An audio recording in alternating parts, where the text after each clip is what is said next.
Welcome everyone to week 4 PowerPoint. This is going to be more of a walkthrough of the assignment than a lecture, and so if you want to follow along while you complete the assignment, that might be a good idea. Last, if you don't have access to PowerPoint, use whatever you can to create a presentation. I prefer it was in PowerPoint, but at the end of the day, I'm just looking to see that you understand the concepts that we are discussing. We typically use PowerPoint for opening or closing. Occasionally we use it with a witness that has a prepared walkthrough explaining something, but otherwise we just use our trial presentation program of choice like Sanction or Trial Director. Keep in mind we use the trial presentation program because it allows you to show any exhibit at any time by just inputting the exhibit number. Remember, we load up all of our exhibits into your trial presentation tool, while in PowerPoint, every page you want to show needs to be mounted on a slide. When it takes 5 to 10 minutes to create a slide, it just becomes impractical to do that for every page of every exhibit in your population. Moreover, the trial presentation program lets you zoom, call out, and highlight around the document. These are terms we're going to learn in a few minutes, but you couldn't plan that for every permutation of every exhibit by using PowerPoint. My chief problem with PowerPoint at trial is the amount of time it takes to prepare every page and that it has a lot of legibility issues.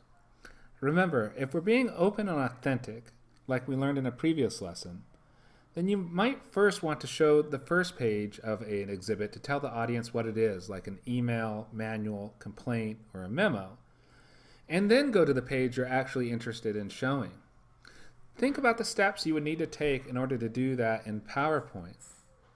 As I'm walking through this note the language I'm using for the emphasis on the documents.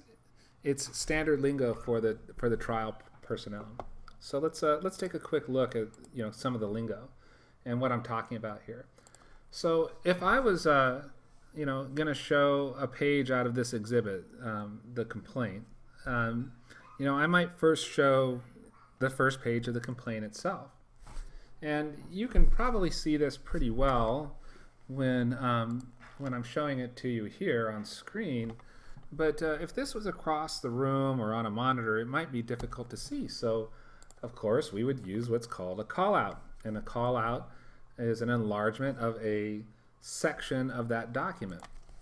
And as you can see, it allows you to enlarge a certain section of that doc. That's followed by a call-out with a highlight, or just a highlight. And of course, we're putting further emphasis on that first page of the document. So as we're going along, you got to think of the work that it takes to do each one of these compared to doing it in Trial Director, which we would just put in the exhibit and page number, and we would do this all manually while the attorney is calling out the various sections. You get a little bit of a speed difference when you are using PowerPoint, of course, because it's all been planned in advance. It's a little faster versus having to input the number and manually call out the documents. And here's a zoom. Maybe you would zoom in a little bit on just a section and then apply maybe a call out or a highlight. These are all techniques that are kind of standard that we're going to be talking a lot about in when we start using Trial Director next week. So let me go ahead and go through how I would create a template for an opening or a closing, and how some of the considerations that I have for it. We're gonna use what you see here, and one thing to test for before you ever start creating your PowerPoint in the courtroom is test the template you're going to use in the courtroom as part of your courtroom testing, because that'll tell us whether the font sizes will work or not. Don't use your actual data, but put something up that is very close to the type of docs you're using. And if nothing works, you'll have a pretty good case to ask for a larger monitor to the clerk and your legal team, or think about a different presentation strategy that works for the courtroom. you don't want to be in a situation where nothing's going to work. So it really behooves you to test as much as possible. Really, there is simply no use in presenting something people can't see, and it's especially frustrating for decision makers to have a difficult time seeing your presentation. You're looking at this presentation on a monitor right in front of your face. It's probably 12 inches away from your face, maybe a little bit more, maybe a little bit less. And you can see a lot more detail when you're viewing a page from a PowerPoint in that way versus looking at it from across the room. So where a lot of teams make mistakes is they create this presentation right in front of their face and don't realize that it's not going to work when viewed from across the room.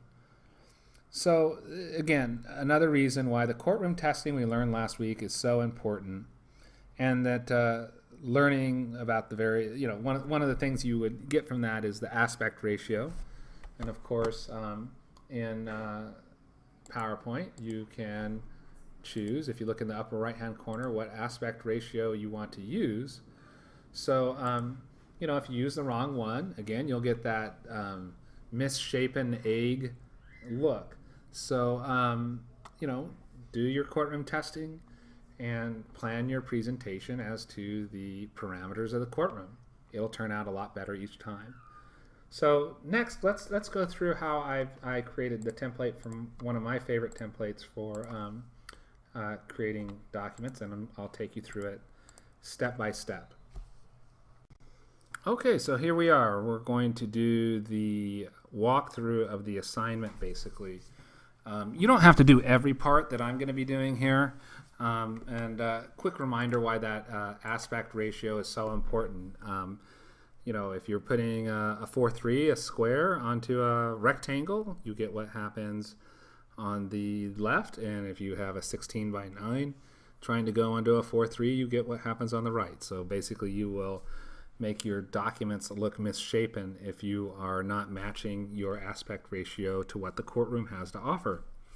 And that also goes for the resolution you use. So that's why testing is so very important in the courtroom. So let's go ahead and go through the template that I typically like to use. And so the first thing you need to do is, I showed you this before. You want to make sure you have your slide size set to the aspect ratio that you're going to use, 4:3 or 16:9. Here we're going to use 16:9. And you go to View, Slide Master, and we're going to change the master slide. And real estate is at a premium because you're going to be putting document pages in here.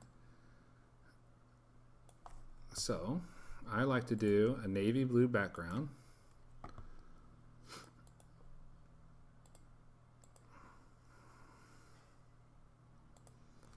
And I like to make my font white.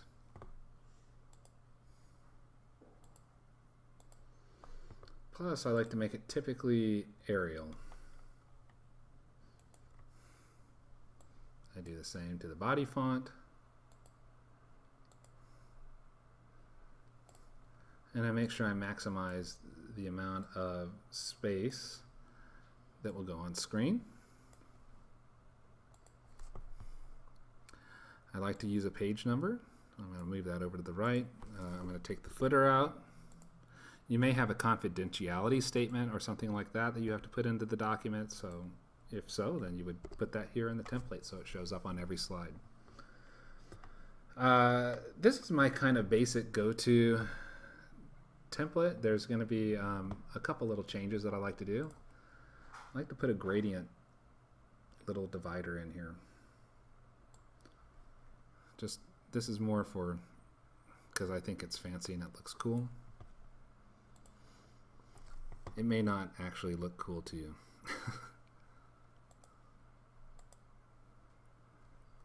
Line. Got to take the line away.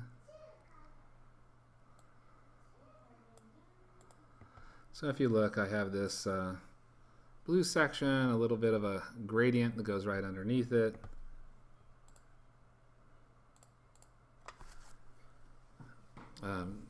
let's ignore the title page for now, but one thing I always recommend is that you start making your presentation with a title page in it the minute you start the presentation. So the very first thing you do is create a title page.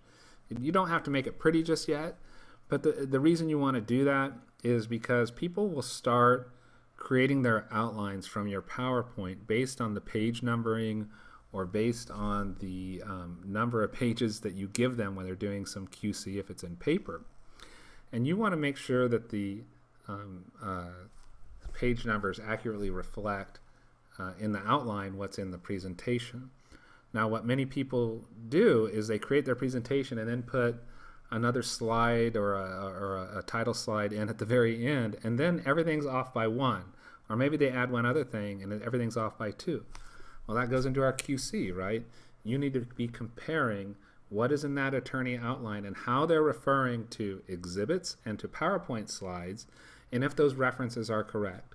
Does page 5 of the attorney outline go to the correct slide that you're using in your slide deck? And a quick bit of terminology, a slide deck is kind of the trial guy term, trial guy or trial gal term for all the slides contained in one presentation. So people call it the deck, like a deck of cards. So the layouts are really helpful. I'm going to go ahead and add a new slide. And if I were to come down here to layout, I could customize each and every layout that's available to me and create a number of extra custom layouts. I'm not going to do that here. I kind of just end up doing them as one-offs. But let's go ahead and show what I do when I'm adding an exhibit. So the first thing we need to do is insert the picture. And I'm going to use the sample data at C sample data docs 001. And we're going to use demo 001 as the first page. And it comes in really nice. And I typically line my document up over to the left. As you can see, it just blends into the white background, so I do a couple of things here. First, I apply a shadow. And second, I put a small line around the entirety of the document, so it helps it pop out a little bit. Last, I shade the slide a little bit so the document comes out a little bit better. So this is my, let's say, complaint. So now we don't typically in trial do slides of the complaint and things like that, but we're just using this as an example. And I don't care what documents you put in here. It can be family pictures for all I care.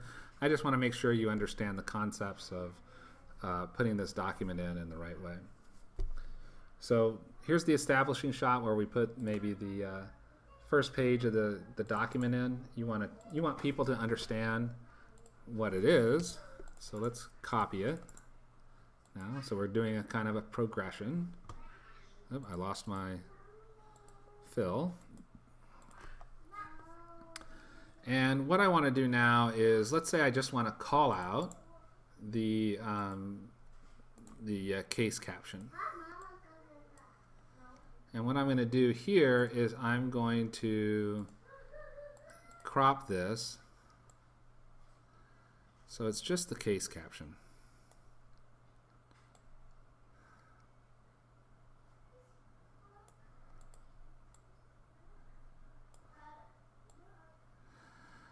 Now, this was a pretty good quality image that I had as a source. You can see it looks pretty good when I do some cropping. A lot of documents come out pixelated, and so what you want to do with that is, I'll show you a technique in a minute on how to deal with poor quality documents. But let's go ahead and finish this up really quick. So I've called this out. Some people like to do a line from where it came from. So no fill, let's turn it black. Let's make it a little thicker so people can see it.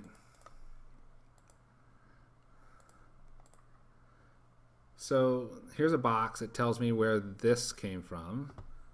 And I also might put a line that goes from a corner of the box, kind of like I've always called it a projection.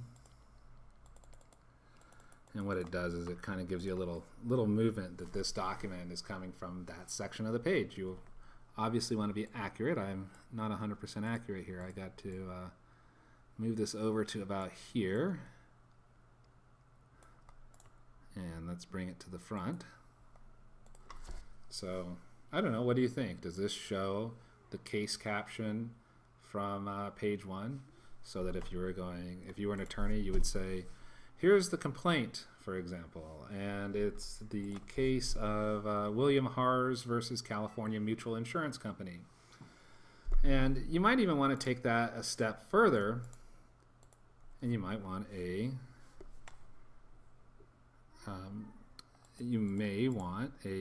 another slide that does some highlighting. So let's do a little highlighting.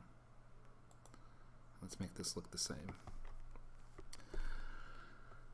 Okay, so now I want to highlight the document, and I told you that before there was there's a technique you can use, and I'm going to go to C, sample data, docs, and I'm going to open up this document here again in a different viewer.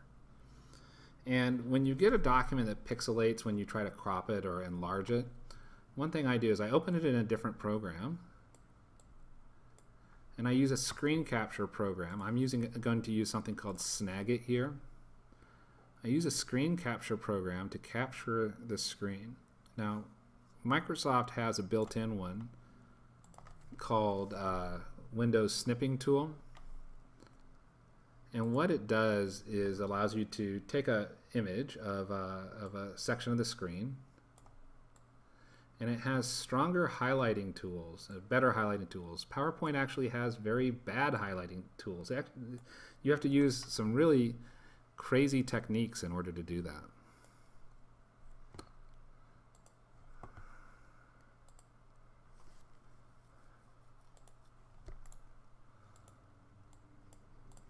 I use the format painter here to copy everything.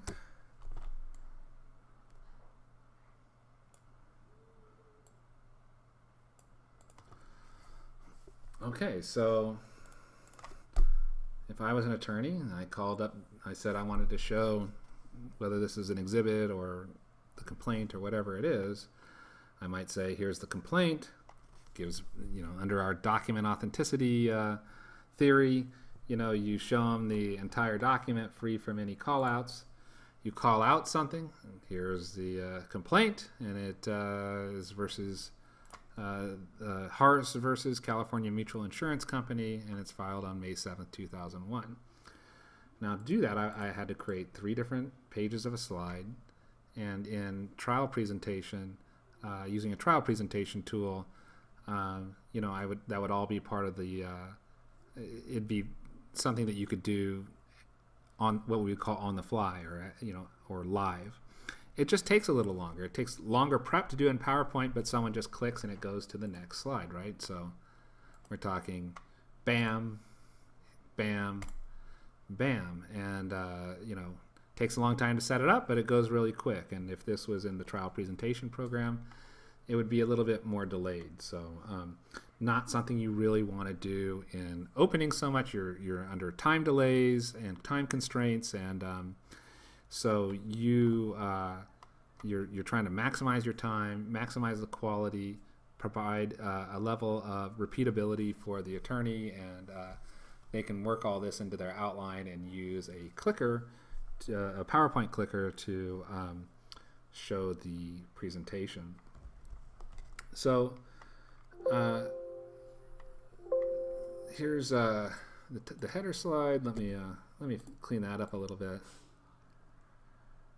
Again, you want that header slide in there because you want it to make sure the page numbering stays consistent. And typically you would probably put here, Typically, you'd probably put here the case caption of some kind. Let me say it was, who is it? It's Hars versus California Mutual Insurance. So let's do that.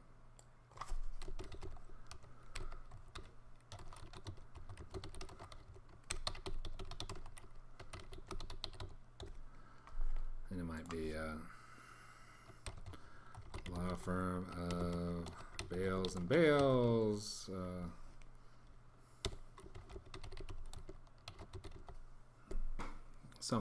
Something like that.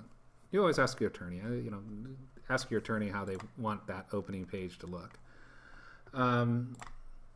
Let's see. If we want one thing that's important, you want to try and put some source information. This is especially important if you're doing a depot or something like that, but it's a little classier. Source, complaint, filed, just say. Now, what attorneys are looking for here is just is absolute consistency in terms of placement, and they're looking for consistency in terms of placement, and you don't want to do 5/7/2011 on one slide and May 7, 2011 on another slide. These are areas where you ask people what their opinions are, and makes you look like a great consultant, but you're you want to make sure you're handling it to their preferences. You may have some sort of confidentiality language on here. It may say something like confidential or attorney's eyes only if it's a arbitration, but typically this is pretty typical. We'll have a different header, maybe call out some text. I try to use the actual text from the document, which can be problematic if it's a large paragraph or something like that, but there's trade-offs. So what I mean by that is that some people might type out the entire paragraph or just the sentence that they're looking to call out, and I really strive to use the document itself versus a typed out statement or something like that. But sometimes you have to do it because of the way the text looks or falls on the page or something along those lines.